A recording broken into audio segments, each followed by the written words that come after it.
খুন করাই যেন তার পেশা। একটি হত্যা মামলায় ৬ বছর কারাগারে থাকার পর বেরিয়ে আবারও খুন করেন ভাড়া বাসার মালিককে। শুধু হত্যা করেই থামেননি, মরদেহ টুকরো করে পলিথিনে মুড়িয়ে লুকিয়ে রাখেন বাড়ির পেছনে।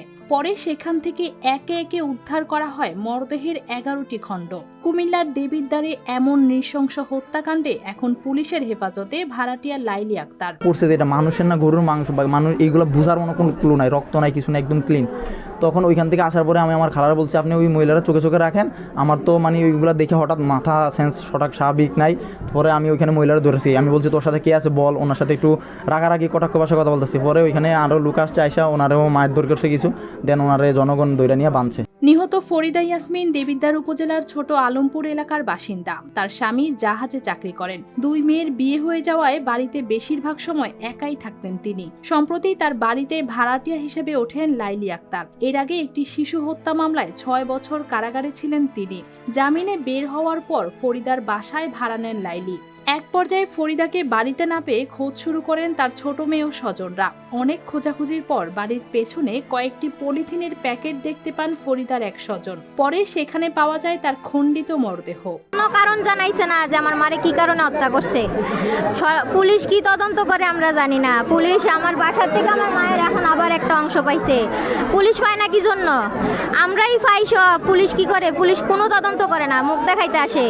ঘটনার খবর ছড়িয়ে পড়তেই এলাকায় বাড়তে থাকে মানুষের ভিড়। বিক্ষুব্ধ স্থানীয়রা লাইলিকে আটক করেন। পরে তাকে পুলিশের কাছে তুলে দেওয়া হয়। ঘটনাস্থল থেকে প্রথমে মরদেহের কয়েকটি অংশ উদ্ধার করে পুলিশ। পরে আরও খোঁজ চালিয়ে মোট ১১টি খণ্ড উদ্ধার করা হয়। তবে মাথা ও পায়ের অংশ তখনও পাওয়া যায়নি। উনি একটা মানুষকে মেরে ফেলছে, উনি কিন্তু আরো একটা ওনার মেয়েকে সে কিন্তু নিজে হত্যা করেছে। হত্যা করে কিন্তু সে গোপন রেখেছিল কথাটা, কিন্তু ওনায় সে ৫ বছর পর সে জামিনে এসে সে আবার একটা দুর্ঘটনা ঘটিয়েছে। কিন্তু সে যদি একের পর এক খুন করে রাজনীতি করে, সে যদি পালিয়ে বেড়ায়, সে সার পেয়ে যায়, সামনে ভবিষ্যতে আরো অনেক যে করবে না, এমন ঘটনা যে ঘটাবে না, এমন কোনো ইয়া নেই। পুলিশের প্রাথমিক জিজ্ঞাসাবাদে লাইলি হত্যার সঙ্গে জড়িত থাকার কথা স্বীকার করেছেন বলে জানিয়েছে পুলিশ।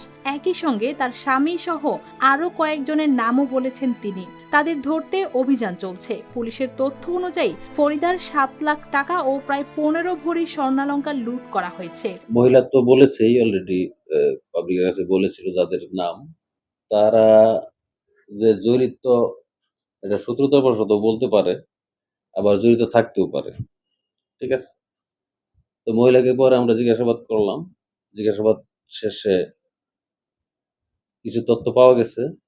ওই তথ্য আপাতত আমরা তদন্তের স্বার্থে প্রকাশ করছি না। মহিলাকে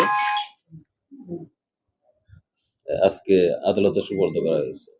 এক হত্যা মামলায় ৬ বছর কারাগারে থাকার পর বেরিয়ে এবার বাড়ির মালিককে হত্যার ঘটনায় ধরা পড়লেন লাইলি। এখন সে হত্যাকাণ্ডের সঙ্গে আর কারা জড়িত এবং লুট হওয়া টাকা ও স্বর্ণ কোথায়, সেসব প্রশ্নের উত্তর খুঁজছে পুলিশ।